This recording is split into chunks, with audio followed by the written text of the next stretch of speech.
This is really an interesting one, I think. I mean, so I don't know what God's doing here exactly, but he's helping ignite the sacrificial flame.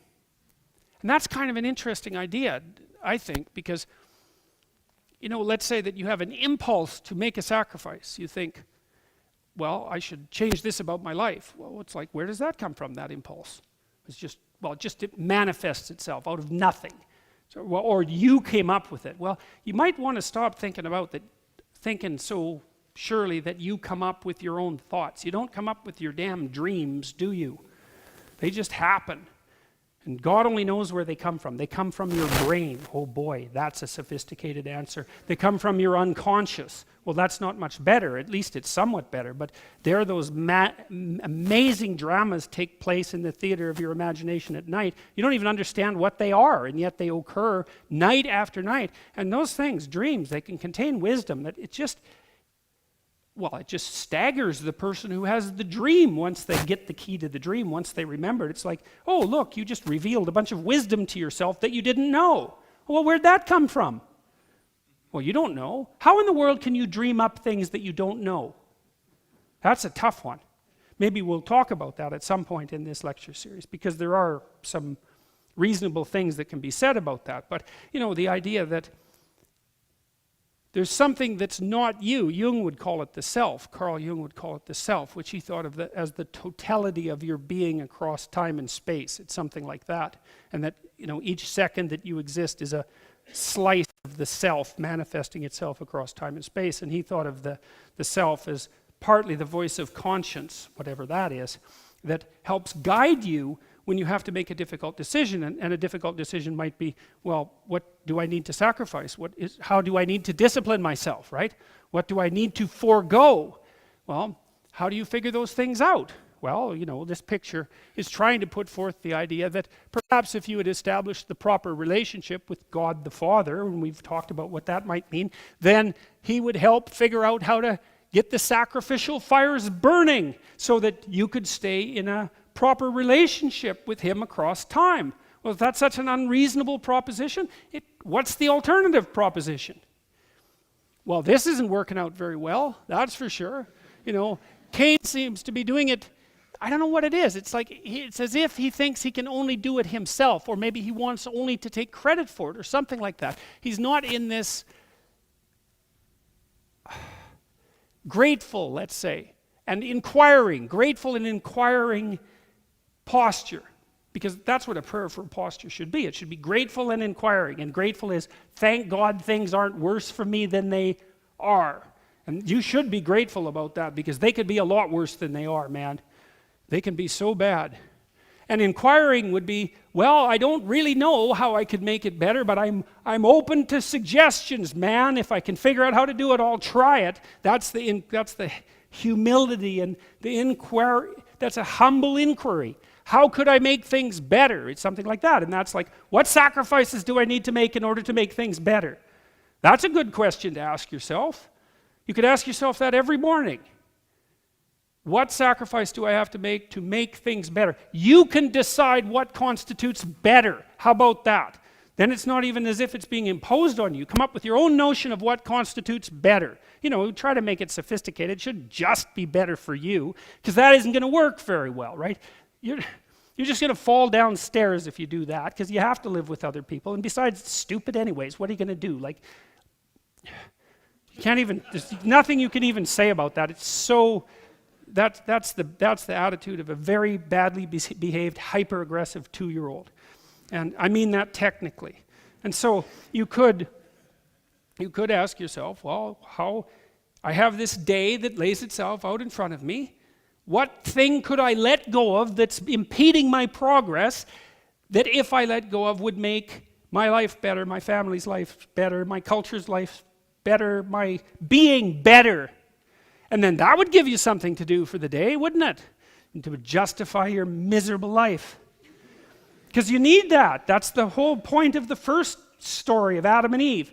What do you have? A miserable life. Okay. What am I going to do about that? Well, if you just have a miserable life, you're just going to suffer stupidly and get bitter about it. That's what happens to Cain. It's like, well, how about not doing that? Because that seems to just take a bad deal and make it worse. How about making a sacrifice and seeing if you can please God and put being on track? God, that'd be something to do. What could be better than that? What could possibly be better than that? Well, that's why it's archetypal, man, because nothing's better than that. That's where it tops out. So when you can do that every day. You'd have to do it in a little way because, like, well, what good are you, you know? You're not going to go and bring this socialist utopia into being in one fell swoop.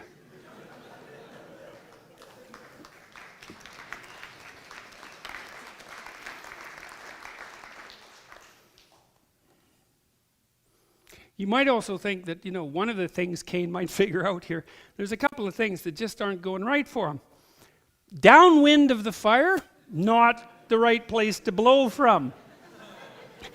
And the fact that he's enveloped in haze and smoke and breathing it in and the fire isn't burning might be an indication that he's doing something wrong.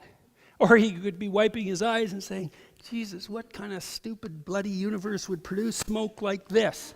It's like, yes, well, that's the more likely outcome. And the Lord said unto Cain, why art thou wroth? And why is thy countenance fallen? If thou doest well, shalt thou not be accepted. Now that's an interesting line, because, and I've looked at a variety of different translations of this 7th verse here, like a bunch of them, because the translation for that's a critical line, and the translation really matters. And so I'll tell you what I think the story is, what I've been able to figure out. And I'm sure I haven't got it completely right, but it's... So he asks, God says to him, if you do well, won't you be accepted? Well, there's a hint there, right? It's something like, well, things aren't going so well for you.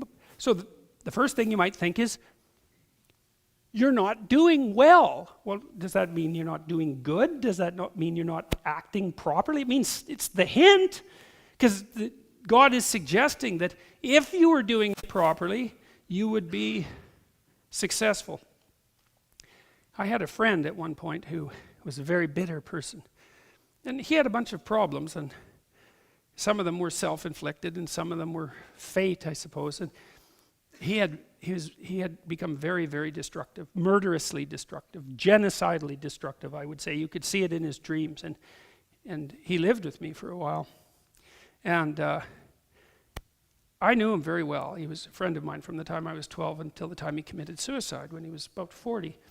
And when he lived with me, I was trying to help him get on his feet, which was why he had come to live with me, because he thought maybe I could help him get on his feet.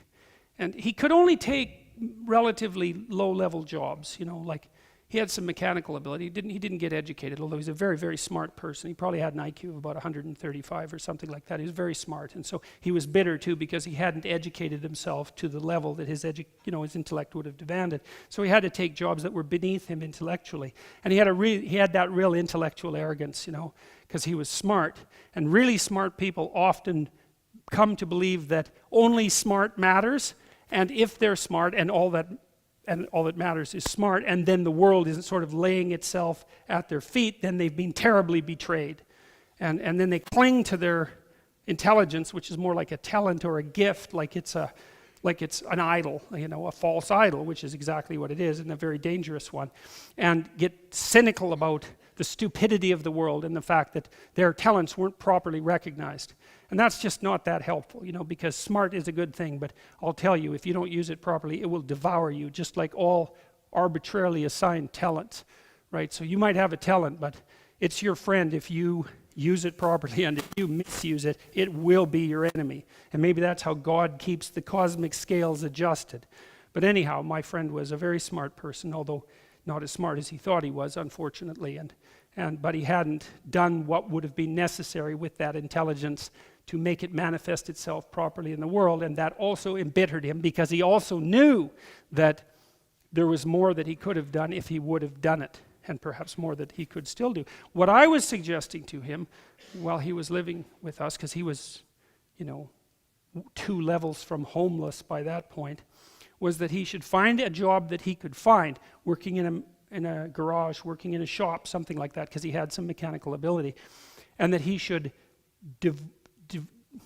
separate himself from the arrogance that made him presume that such a job would be beneath him, because at that point no job was beneath him. But more importantly, it's not so obvious that jobs are beneath people, because imagine you have a job as a checkout person in a grocery store. It's a fairly unskilled job.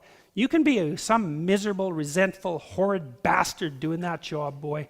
You can come in there just exuding resentment and bitterness and making mistakes and making sure that every customer that passes by you has a slightly worse day than they need to, right? And pilfering time and perhaps pilfering goods and being resentful about the people who gave you the position because they're above you in the dominance hierarchy, and talking, bad things, gossiping behind the back of your coworkers. It's like you can take your menial position, self-described, and turn that into a very nice little slice of hell.